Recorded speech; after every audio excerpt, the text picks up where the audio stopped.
kasih Tuhan, hingga saat ini Anda masih nikmati Bincang Pagi 1062 Radio Sangkakala.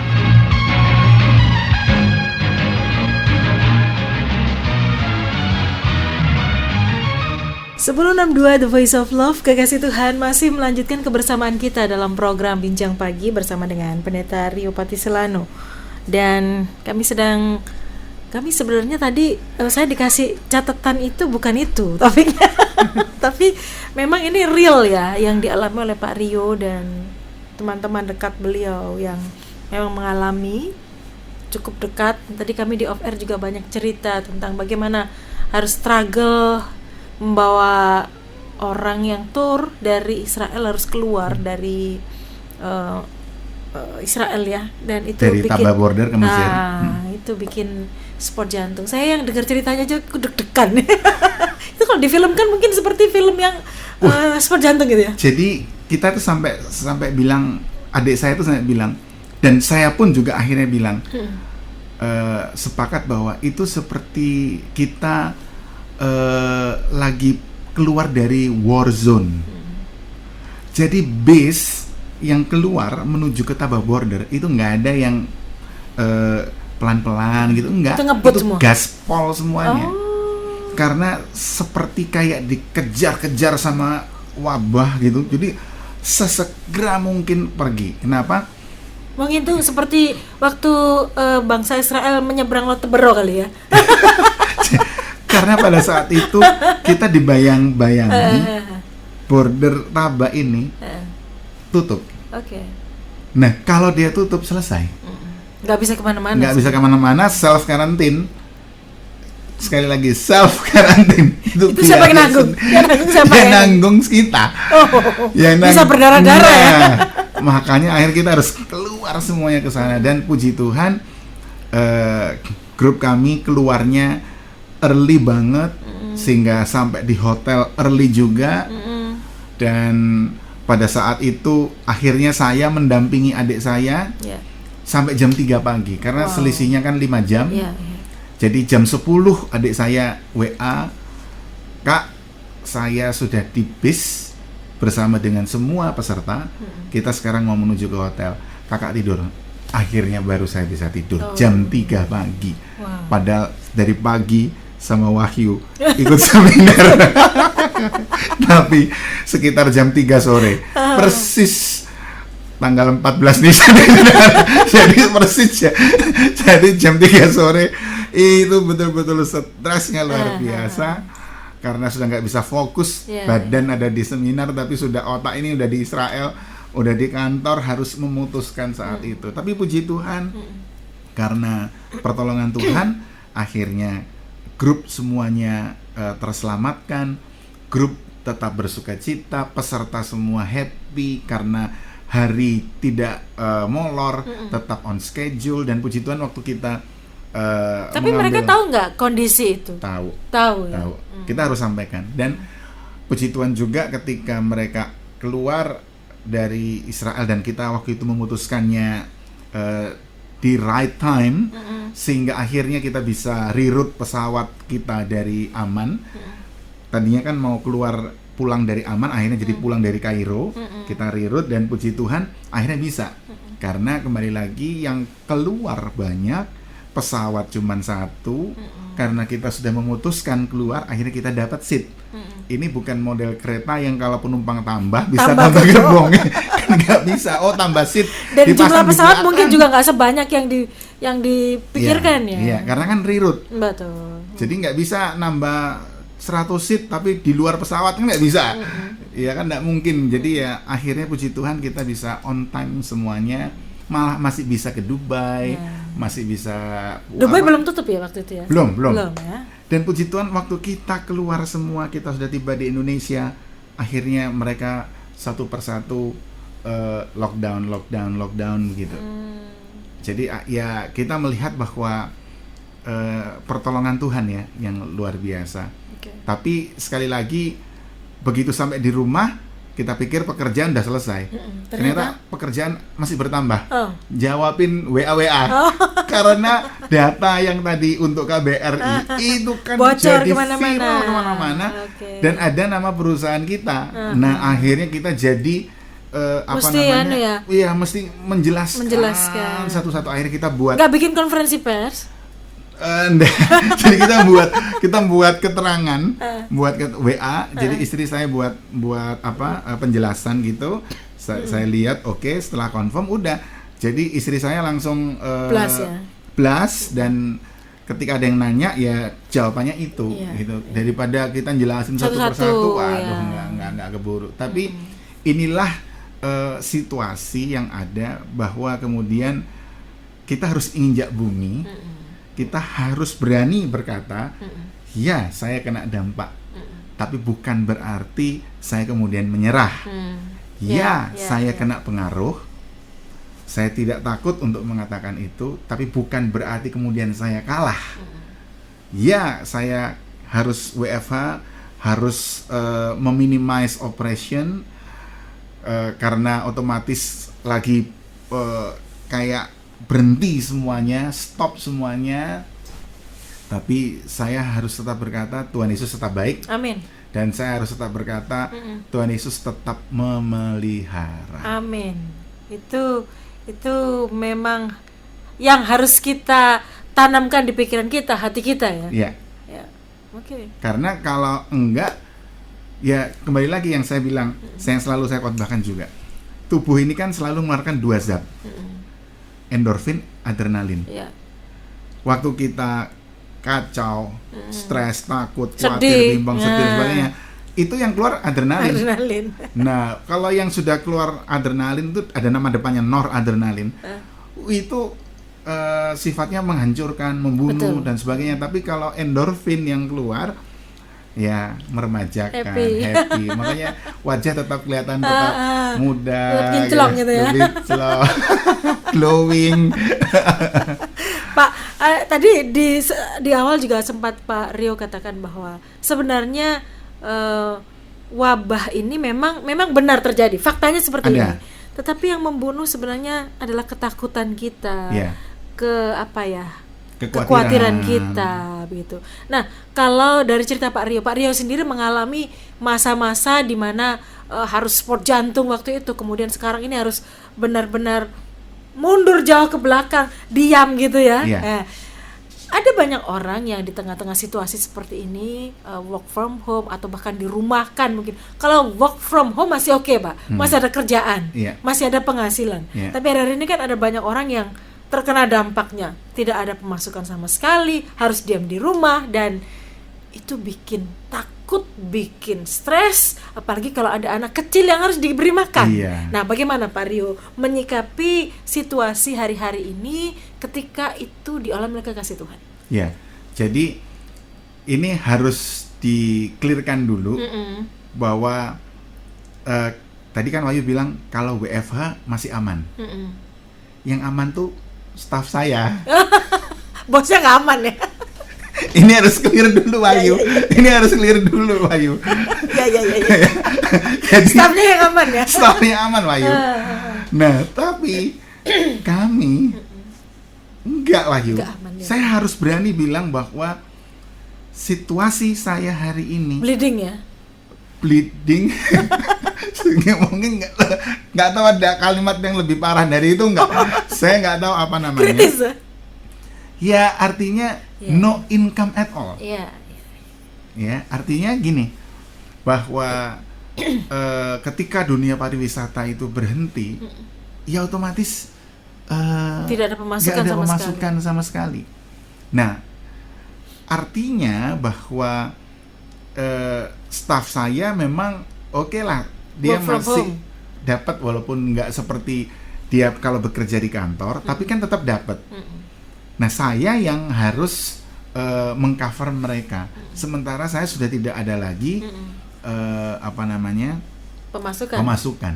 Nah, apa yang saya harus lakukan? Satu, berhitung.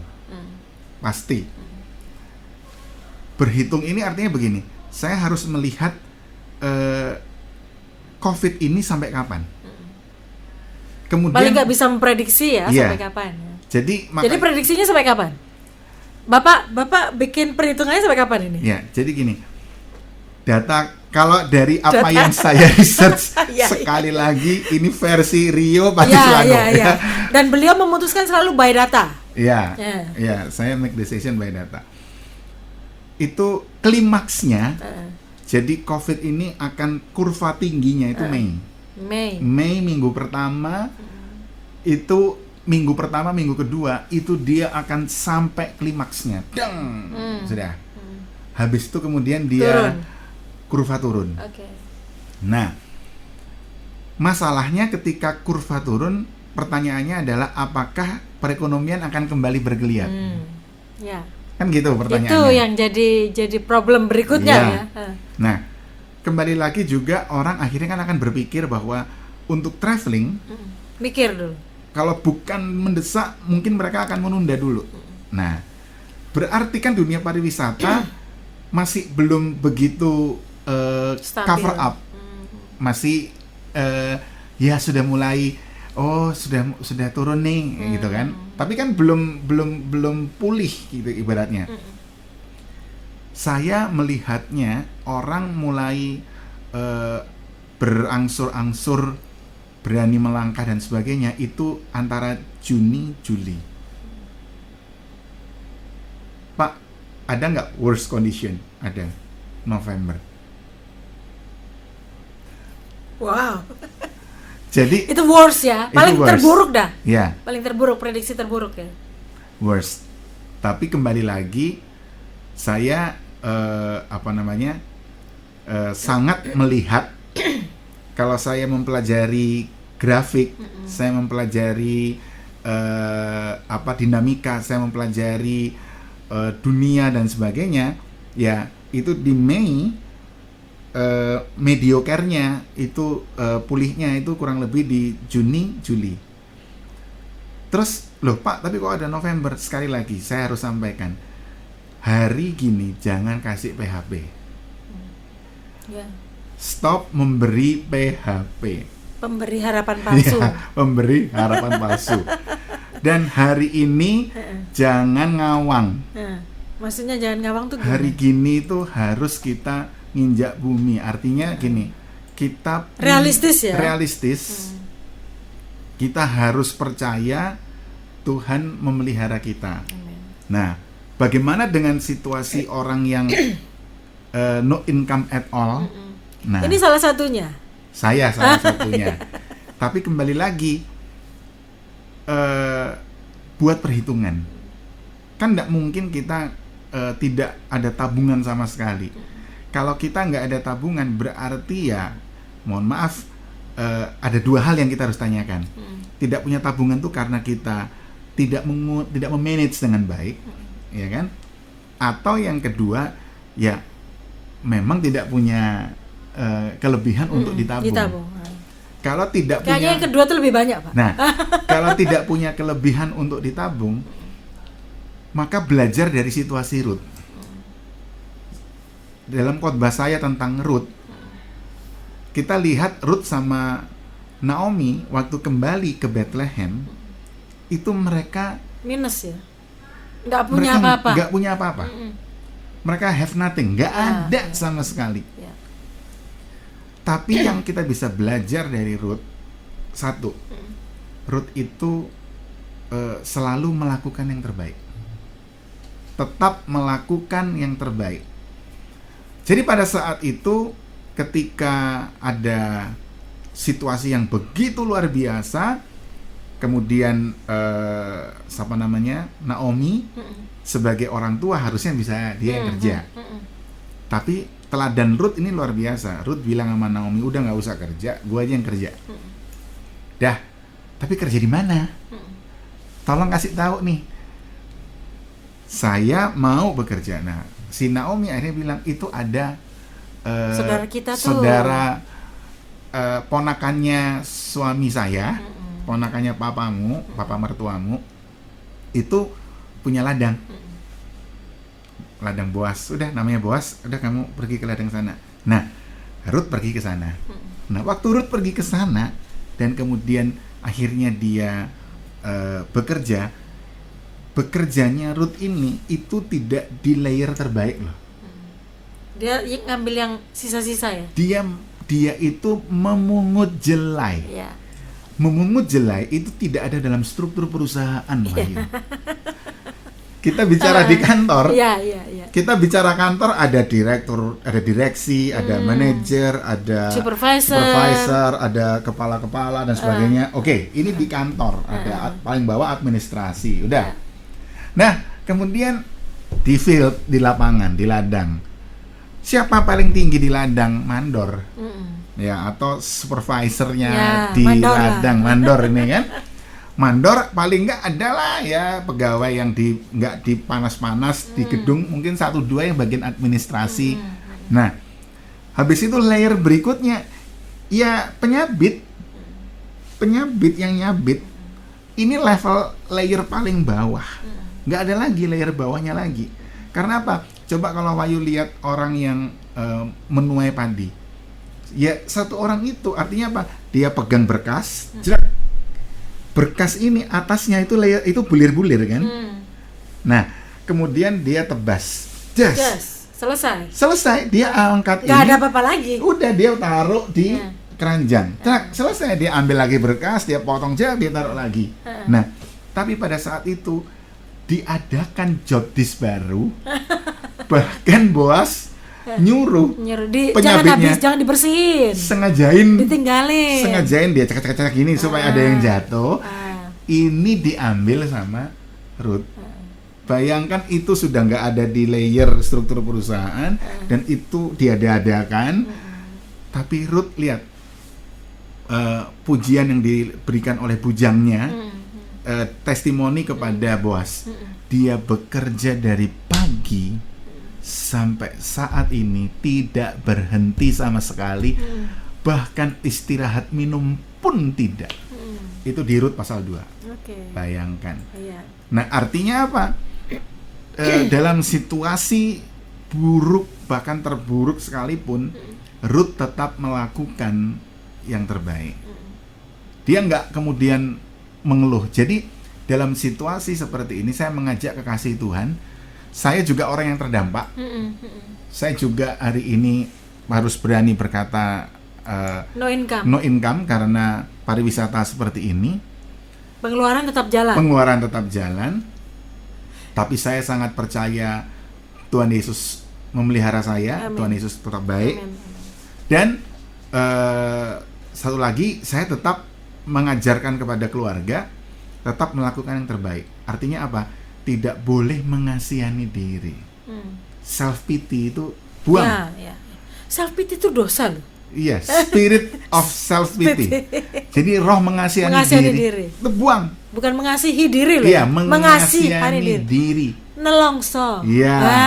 Ya, spirit of nelongso itu buang. Ya. Terus meratapi Yas dan teman-temannya itu ya, mengasihani, nelongso, meratapi itu buang semuanya. Terus mengeluh, buang. Tapi ayo kita ini diberi hikmat Tuhan. Ya, ayo sekarang kita lakukan yang terbaik. Nah, apa yang bisa dilakukan yang terbaik? Ya, banyak hal di lapangan hari ini yang masih bisa dikerjakan. Saya mendapatkan sebuah penelitian juga. Hari ini memang banyak sektor itu berhenti, nggak bisa berjalan. Tapi masih ada sektor yang masih bisa jalan. Sektor yang masih bisa jalan itu salah satunya misalnya internet. Berarti bicara pulsa, data. Terus hari ini yang masih bisa jalan misalnya medis. Oke. Hari ini yang masih bisa jalan kebutuhan pokok. Hari ini yang masih bisa jalan perbankan, tapi kan nggak mungkin kita ambil perbankan kan, ya perbankan kan punyanya ada bank-bank sendiri. Tapi saya harus sampaikan bahwa ini masih jalan. Kemudian hari ini yang masih bisa jalan apa? Sektor makanan, Pak. Sektor makanan. Ya. Hari ini yang bisa jalan satu lagi sektor migas dan pengiriman. Iya, ekspedisi. Delivery. Jadi artinya kalau kita tidak self pity, maka kita mengerjakan ini. Cari salah satu. Dan tidak ada yang namanya gengsi lagi ya? Nggak ada. Hari ini kalau mau gengsi, ya mohon maaf kalau orang sekuler bilang makan tuh gengsi, kan gitu. Karena hari gini nggak bisa. Saya harus tegas mengatakan bahwa Tuhan kasih hikmat, Tuhan kasih kita akal budi. Kan kasihlah Tuhanmu dengan segenap hatimu, segenap jiwamu, segenap akal budimu dan segenap kekuatanmu. Nah, akal budi ini yang dikasih Tuhan ya sudah, ini yang kita harus gunakan. Kerjakan. Nah, teladannya seperti Ruth. Dia nggak gengsi, itu nggak ada, sekali lagi saya bilang itu nggak ada di layer perusahaan. Itu diada-adakan. Tapi Ruth tetap dengan segenap hati dia kerjakan dari pagi sampai petang. Oke. Kekasih Tuhan, itu hal yang praktis ya, tapi firman Tuhan ajarkan juga buat kita pagi hari ini belajar dari Ruth. Padahal tadi kami ngobrol di depan sebelum on air itu bukan ini loh. Iya, betul. Tapi kekasih Tuhan, Anda juga bisa berbagi bersama dengan kami. Silakan telepon, SMS, WA bisa Anda manfaatkan ya. Teleponnya di 0315046000, SMS WA 081333060000. Mungkin Anda berkata, saya terdampak Pak dengan COVID-19 secara tidak langsung tentang perekonomian. Pak Rio juga salah satu orang yang terdampak juga. Tidak ada pemasukan, tetapi pengeluaran harus terus jalan. Mungkin Anda bilang, ya Pak Rio tabungannya banyak. Anda kan nggak tahu tabungannya berapa, cukup untuk berapa lama gitu ya.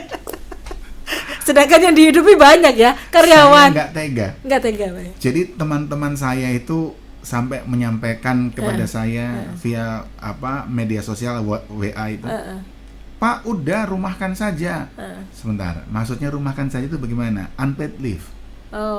Saya bilang, waduh, kalau saya unpaid leave, maka saya menciptakan orang baru di masyarakat yang bermasalah.